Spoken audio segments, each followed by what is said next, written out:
Hi, ഈ video Sanju സാംസണിൽ നിന്ന് ഞാൻ പഠിച്ച ഒരു 4 കാര്യങ്ങളെക്കുറിച്ചിട്ടുള്ള ഒരു വീഡിയോ ആണ്. നമ്മൾ പഠിക്കേണ്ടുന്ന 4 കാര്യങ്ങളെക്കുറിച്ചിട്ടുള്ള വീഡിയോ ആണ്. ആൻഡ് കുറച്ചൊക്കെ ഇദ്ദേഹത്തിനെ കുറിച്ചിട്ടുള്ള പഴയ ഓർമ്മകളും കൂടിയാണ് കേട്ടോ. ഈ ഓർമ്മകൾ എന്നൊക്കെ പറയുമ്പോഴത്തേക്ക് നമ്മൾ തമ്മിൽ പ്രത്യേകിച്ച് പരിചയം ഉണ്ടാകണമെന്ന് വിചാരിച്ചേക്കരുത്. എന്നാലും ഞാൻ കുറച്ച് കാര്യങ്ങൾ അങ്ങോട്ടേക്ക് പറയാം. അപ്പം സഞ്ജു സാംസനെ കുറിച്ചിട്ട് ഇപ്പോൾ പറയാൻ പ്രത്യേകിച്ച് വാക്കുകളൊന്നും ഇല്ലാണ്ടാണ് മലയാളികൾ ഇരിക്കുന്നത് അല്ലേ. അത്രയും ഗംഭീരമായിട്ടുള്ളൊരു പെർഫോമൻസാണ് അദ്ദേഹം ഈ കഴിഞ്ഞ T20 വേൾഡ് കപ്പിൽ നടത്തിയത്. ഇന്ത്യ കപ്പടിച്ചു. അതേപോലെ തന്നെ പ്ലെയർ ഓഫ് ദി മാച്ചായിട്ട് ആ ഒരു സംഗതി സഞ്ജു തൂക്കുകയുണ്ടായി. അപ്പം എനിക്ക് പേഴ്സണലി ഒരുപാട് സന്തോഷം തോന്നിയൊരു കാര്യം എന്താണെന്ന് വെച്ചാൽ നമ്മുടെ ഫ്രണ്ട്സ്, നമ്മുടെ ഒരുപാട് കസിൻസ്, അങ്ങനെയുള്ള ആൾക്കാരൊക്കെ വെച്ച് സഞ്ജുവേട്ടനെ വോട്ട് ചെയ്യണം കേട്ടോ എന്നൊക്കെ പറഞ്ഞിട്ട് നമുക്ക് ആ ലിങ്ക് ഇങ്ങനെ ഷെയർ ചെയ്തുകൊണ്ടിരിക്കുകയായിരുന്നു. അപ്പോഴാണ് ഈ പറഞ്ഞതുപോലെ എൻ്റെ പഴയ കുറച്ച് മെമ്മറീസും കൂടെ ഇതിനകത്ത് പറയാം എന്ന് ഞാൻ തീരുമാനിച്ചത്.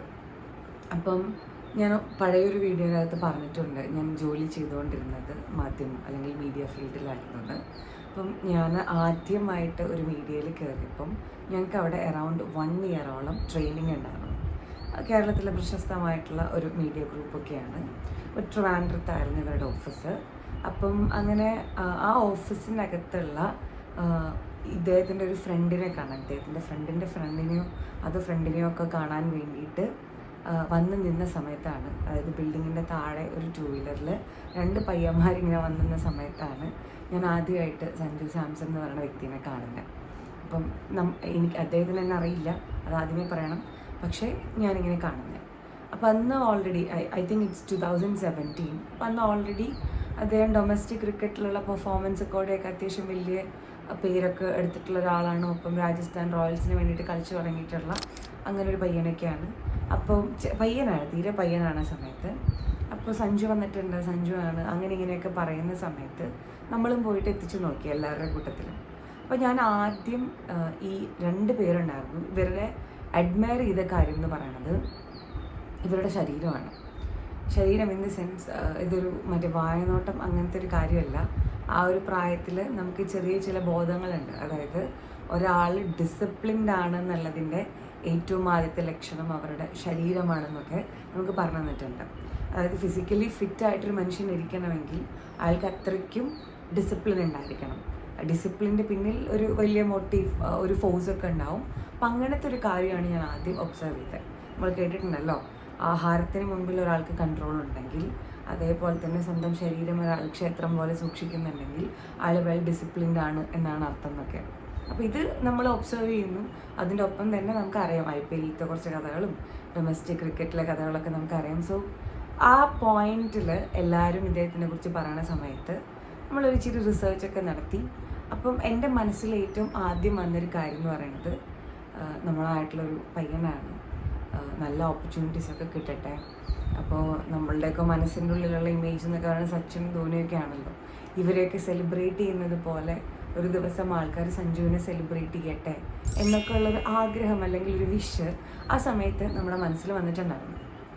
അതൊക്കെ കഴിഞ്ഞിട്ട് അങ്ങനെ ഞങ്ങളുടെ ട്രെയിനിങ് എല്ലാം കഴിഞ്ഞു. ഞങ്ങൾ പല പല സ്ഥലങ്ങളിലോട്ടൊക്കെ പോയി. ഈ ഒരു കാലഘട്ടത്തിൻ്റെ ഉള്ളിൽ സഞ്ജു സാംസൺ എന്ന് പറയുന്ന ഒരു ക്രിക്കറ്റ് പ്ലെയർ അല്ലെങ്കിൽ ആ ഒരു വ്യക്തി ഒരുപാട് വളർന്നു. അദ്ദേഹത്തിന് ഒരു റൈസ് സിറ്റുവേഷൻസ് ഒക്കെ ഒത്തിരി ഉണ്ടായിട്ടുണ്ട്. അപ്പോൾ ലേറ്റസ്റ്റ് നമ്മൾ കണ്ടത് രാജസ്ഥാൻ റോയൽസിൻ്റെ കാര്യം നമ്മൾ പറയണ്ടല്ലോ. പിന്നെ മാത്രമല്ല സഞ്ജുവിൻ്റേതായിട്ടുള്ള കുറേ യുണീക്ക് എലമെൻറ്റ്സ് ഒക്കെ, അതിപ്പോൾ മലയാളം റിലേറ്റഡ് കാര്യങ്ങളാണെങ്കിൽ ഇതൊക്കെ നമ്മൾ ഇങ്ങനെ ഭയങ്കര വൈറലായിട്ടൊക്കെ കാണുന്നുണ്ടായിരുന്നു. അപ്പോൾ ഇപ്പം ഇതെല്ലാം കഴിഞ്ഞിട്ട് ഇപ്പം നമ്മൾ വന്ന് നിൽക്കുന്നത് ഈ കഴിഞ്ഞ ഒരു വേൾഡ് കപ്പിൽ അദ്ദേഹത്തിൻ്റെ ഒരു 3 മാച്ചിലെ പെർഫോമൻസാണ്. ഇതിൻ്റെ ഇടയിൽ ഞാൻ ഓർക്കുന്നൊരു കാര്യം എന്താ വെച്ചാൽ ICCയുടെ പേജിനകത്ത് ദിനേശ് കാർത്തിക് സഞ്ജു സാംസണിനോട് പറയുന്ന ഒരു കാര്യത്തിൻ്റെ ഒരു വീഡിയോ ഒക്കെ വന്നിട്ടുണ്ടായിരുന്നു. വിച്ച് ഇസ് ലൈക്ക്, ഇതൊരു വലിയ മാച്ചാണ്, ഓപ്പർച്യൂണിറ്റി എപ്പോൾ വേണമെങ്കിൽ വരാൻ, നന്നായിട്ട് ചെയ്തോളൂ എന്നൊക്കെ പറഞ്ഞു പോകുന്ന ഒരു കുഞ്ഞൊരു കഷ്ണം ഞാൻ കണ്ടിട്ടുണ്ടായിരുന്നു. അത് കഴിഞ്ഞിട്ട് നമ്മൾ കാണുന്നത് വെസ്റ്റ് ഇൻഡീസിൻ്റെ കൂടെയുള്ള കളിയിൽ നല്ല കിടിലനായിട്ട് കളിക്കുന്ന ഒരാളെയാണ്. പിന്നെ ഫൈനൽസ് ഇതൊന്നും ഞാൻ പ്രത്യേകിച്ച് പറയണ്ടല്ലോ. ക്രിക്കറ്റ് ഫാൻസ് ആണെങ്കിൽ നിങ്ങൾക്ക് ഓൾറെഡി അറിയാം എന്താ കണ്ടേന്നുള്ളത്. ഒരു എന്താ പറയുക, ഒരു അൺസ്റ്റോപ്പബിൾ എന്നുള്ള ഒരു റേഞ്ചിലാണ് അദ്ദേഹം പെർഫോം ചെയ്തുകൊണ്ടിരുന്നത്. അപ്പം ഇതൊക്കെ കാണുമ്പം എല്ലാവരെയും പോലെ നമുക്ക് എല്ലാവർക്കും ഉള്ളതുപോലെ എനിക്കും ഒരുപാട് സന്തോഷം തോന്നി. പ്രത്യേകിച്ച് ആ ബിൽഡിങ്ങിൻ്റെ താഴെ അന്ന് കണ്ട ആ ഒരു ചെറിയ പയ്യൻ ഇന്ന് ഇത്രയും വലിയ കാര്യത്തിൽ വലിയൊരു ഗ്രോത്ത് ഒക്കെ ഉണ്ടാക്കിയിരിക്കുന്ന സമയത്ത്, ഒരു പാൻ ഇന്ത്യൻ അല്ലെങ്കിൽ ഒരു ഇൻ്റർനാഷണൽ റെക്കഗ്നീഷനൊക്കെ കിട്ടിയിരിക്കുന്ന സമയത്ത് നമുക്ക് ഒരുപാട് സന്തോഷം തോന്നി. കാരണം നമ്മൾ ഒരു പോയിന്റിൽ ഒന്നും പരസ്പരം അറിയില്ലെങ്കിലും നമ്മുടെ നാട്ടിലെ ഒരാളാണെന്നുള്ള രീതിയിൽ നമുക്ക് എല്ലാവർക്കും ഉണ്ടായതുപോലെ ഒരു വിഷയം എനിക്കും ഉണ്ടായിരുന്നു എന്നുള്ള കാര്യത്തിൽ ഭയങ്കര ഒരു സന്തോഷമൊക്കെ തോന്നി. ഇനി നമുക്ക് കാര്യത്തിലോട്ട് വരാം. ഈ ഒരു T20 വേൾഡ് കപ്പിൽ ആദ്യത്തെ പല മാച്ചുകളിലും ഇങ്ങനെ ബെഞ്ചിലിരുന്നുകൊണ്ടിരുന്ന ഒരു ആളാണ് സഞ്ജു. അദ്ദേഹത്തിനൊരു ഓപ്പർച്യൂണിറ്റി കിട്ടിയപ്പം അദ്ദേഹം ഇത്രയും കിടിലനായിട്ടുള്ളൊരു പെർഫോമൻസ് കാഴ്ചവെച്ചു. ഇതിൽ നിന്ന് നമ്മൾ പഠിക്കേണ്ടുന്ന കുറച്ചധികം കാര്യങ്ങളുണ്ട്. ഞാൻ പഠിച്ച് മനസ്സിലാക്കിയ കുറച്ച് കാര്യങ്ങളുണ്ട്, അതാണ് ഞാനും ഷെയർ ചെയ്യാൻ പോകുന്നത്. സഞ്ജു ഈ ഒരു മാച്ചിൽ ചെയ്ത കുറച്ച് കാര്യങ്ങൾ എന്ന് പറയുന്നത്, ഒന്ന്, അദ്ദേഹം പേഷ്യൻസോട് കൂടിയിട്ട് അദ്ദേഹത്തിൻ്റെ ഓപ്പർച്യൂണിറ്റിക്ക് വേണ്ടിയിട്ട് കാത്തിരുന്നു. ഫസ്റ്റ് തിങ്, എനിക്കും ഒരു ദിവസം വരും, ഓക്കെ, എനിക്കും പെർഫോം ചെയ്യാൻ ഒരു അവസരം കിട്ടേണ്ടതാണ്, അങ്ങനെ ഒരു പേഷ്യൻസിൽ അദ്ദേഹം കാത്തിരുന്നു. ഫാൻസായിട്ടുള്ള കുറേ പേര് അക്ഷമരായിരുന്നു, പക്ഷേ അങ്ങനെ ആയിരുന്നില്ല സഞ്ജുവിൻ്റെ കാര്യം. സെക്കൻഡ് വൺ എന്ന് പറയുന്നത്, ഞാൻ ആദ്യമേ പറഞ്ഞതുപോലെ ഡിസിപ്ലിൻ. അതായത് അങ്ങനെ ഒരു അവസരം കിട്ടുവാണെങ്കിൽ കിട്ടണം എന്നുള്ളൊരു കാര്യത്തിൽ ഈ അലസമായിട്ടിരിക്കാനോ അല്ലെങ്കിൽ ഒരു റേജ് കാണിക്കാനോ ഒന്നും ആൾ നിന്നില്ല. ആൾ വളരെ ഡിസിപ്ലിൻഡായിട്ട് ചെയ്തുകൊണ്ടിരുന്ന പ്രാക്ടീസ് നല്ല കാര്യമായിട്ട് തന്നെ ചെയ്ത് ഇങ്ങനെ പോയി. ഫിസിക്കൽ മെൻ്റൽ ഒരു ഡിസിപ്ലിൻ കീപ്പ് ചെയ്ത് അവസാനം അദ്ദേഹത്തിന് കിട്ടിയ അവസരം നന്നായിട്ട് ഉപയോഗിച്ചു. ഞാൻ ഓൾറെഡി പറഞ്ഞുവെങ്കിലും ഇനി പറയാനുള്ള കാര്യം എന്ന് പറയുന്നത്, ഈ ഡിസിപ്ലിൻ്റെ കൂട്ടത്തിൽക്കൂടെ കൂട്ടിപ്പോകേണ്ട ഒരു കാര്യമാണ് കൺസിസ്റ്റൻറ്റ് പ്രാക്ടീസ്. അതിപ്പോൾ ഒരു പ്രൊഫഷണൽ ക്രിക്കറ്റർ എങ്ങനെ പോയാലും കൺസിസ്റ്റൻ്റ് ആയിട്ട് പ്രാക്ടീസ് ചെയ്യും എന്നൊക്കെ നമുക്ക് വേണമെങ്കിൽ പറഞ്ഞ് ഒഴിയാം. പക്ഷെ എന്നാലും കംപ്ലീറ്റ് മനസ്സും കൊടുത്തിട്ട് പ്രാക്ടീസ് ചെയ്യുക എന്ന് പറയുന്നത് ഒത്തിരി ഓപ്പർച്യൂണിറ്റീസൊക്കെ കിട്ടാണ്ടിരിക്കുന്ന സമയത്ത് ഇതൊരു മനുഷ്യനെ സംബന്ധിച്ചിടത്തോളം അത്ര പോസിബിൾ ആയിട്ടുള്ള ഒരു കാര്യമായിരിക്കില്ല. അപ്പോൾ അങ്ങനെയൊക്കെ ഉണ്ടായിട്ടുണ്ടെങ്കിൽ അതും കൂടെയൊക്കെ ഹാൻഡിൽ ചെയ്തിട്ട് കൺസിസ്റ്റൻ്റ് ആയിട്ട് അദ്ദേഹം നല്ല പ്രാക്ടീസ് തന്നെ ചെയ്തുകൊണ്ടിരുന്നു. സോ പേഷ്യൻസും ഡിസിപ്ലിനും അതുപോലെ കൺസിസ്റ്റൻറ്റ് പ്രാക്ടീസിൻ്റെ ഒക്കെ കൂടെ അദ്ദേഹത്തിന് ഒരു അവസരം കിട്ടിയപ്പം ഹി ജസ്റ്റ് സീസ് ദ ഓപ്പർച്യൂണിറ്റി. ദിസ് ഓപ്പർച്യൂണിറ്റി എന്ന് വെച്ചിട്ടുണ്ടെങ്കിൽ നമുക്ക് കിട്ടുന്നൊരു അവസരത്തിൻ്റെ വലിപ്പം നോക്കിയിട്ട് അതിനെ മാക്സിമം നമ്മൾ എന്താ ചെയ്യുക, മാക്സിമം നന്നായിട്ട് വിനിയോഗിക്കുക, അല്ലെങ്കിൽ ആ അവസരത്തിൻ്റെ അഡ്വാൻറ്റേജ് എടുത്തിട്ട് ഏറ്റവും നല്ല രീതിയിൽ കാര്യങ്ങൾ ചെയ്യുക. ഇതൊക്കെയാണ് ഈ കഴിഞ്ഞ കുറച്ച് മാച്ചുകളിൽ സഞ്ജു ചെയ്തത് എന്നാണ് ഞാൻ പേഴ്സണലി വിശ്വസിക്കുന്നത്.